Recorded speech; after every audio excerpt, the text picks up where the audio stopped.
So hi guys, আবার অনেক দিন বাদে কোনো ভিডিও নিয়ে এলাম, তার জন্য সরি। কিন্তু আজকে ভিডিওটা আনার মেন রিজন যেটা, সেটা আগে বলে নিই।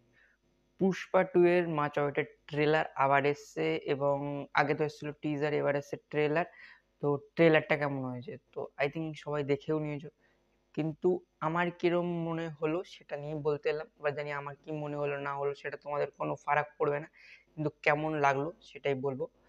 তো বেশি কিছু সময় না ওয়েস্ট করে চলো স্টার্ট করা যাক।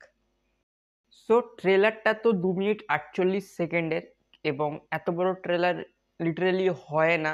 প্রায় 2 মিনিট 1.5 মিনিটের মধ্যে ট্রেলারগুলো শেষ করার চেষ্টা করে, কিন্তু এখন টিজারগুলো প্রায় 1.5 মিনিট করে দেওয়ার চেষ্টা করছে, যাতে ম্যাক্সিমাম কন্টেন্টটা মানুষের কাছে পৌঁছায়, যে মুভিটা কিরম কি লেভেলের করতে চাইছে সেটা যেন মানুষ বুঝতে পারে এবং হলে আসতে পারে। সেই জন্যেই প্রডিউসার ডিরেক্টররা এই টিজার ট্রেলারের কাটগুলি একটু বড় করছে এখন। এবং ট্রেলারটা তো দেখে ভাই, যেটা আগের পুষ্পা ছিল তার থেকেও আপার লেভেল যাবে সেটা দেখে মনেই হচ্ছে। এবং তার থেকে বড় কথা, এইখানে পুষ্পা মানে আল্লু অর্জুনকে একটা অন্য গ্র্যান্ডারে দেখানোর চেষ্টা করছে।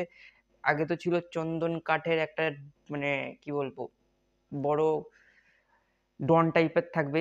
আগের পার্টটাই যেটা ছিল, সে স্মাগলার টাইপের থাকবে। সো সেই স্মাগলারটা কিভাবে ন্যাশনাল থেকে ইন্টারন্যাশনাল লেভেলে যাচ্ছে, এবং তার সাথে কার কার কানেকশন আছে।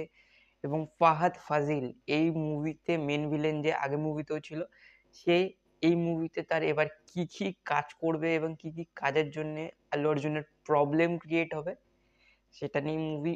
এবং ভিজুয়াল এফেক্টস তো ভাই দুর্দান্ত ছিল, দুর্দান্ত। মানে অ্যাকশন লেভেল যে কোন জায়গায় নিয়ে গেছে এবারে, সেটা দেখলেই, ট্রেলার দেখলে অনেকে বুঝতে পারছে। এবং আই থিঙ্ক 5 তারিখের পর যে কটা মুভি বেরাবে মোটামুটি চাপ আছে ভাই। কেননা ফার্স্ট ডে ফার্স্ট শো তো অনেকে দেখতে পারবে না, কিন্তু লিটারেলি পর পর 15-20 দিন বাজার প্রচুর চাপ থাকবে সিনেমা হলে, কেননা পুষ্পা এতটা মার্কেট খেয়ে নেবে। এবং পুষ্পার সাথে যে মুভি বেরাক ভাই ধোপে টিকবে না, এটা আমি বলে রাখলাম। এবং 21 তারিখে বা 20 তারিখে যত সম্ভব খাদান আসছে। খাদানের একটু চাপ হয়ে গেল, কেননা ট্রেলার দেখে তো কন্টেন্ট খুব ভালো মনে হচ্ছে, এবং আল্লু অর্জুন তার একটা মার্কেট ভ্যালু ভয়ানক বানিয়ে নিয়েছে। ইন্ডিয়ার লেভেল তো আছেই, ইন্টারন্যাশনাল লেভেলেও করে নিয়েছে। এবং মুভিটা তার কি বলবো, প্রি রিলিজেই 1,000 কোটি টাকা প্রফিটে চলে গেছে।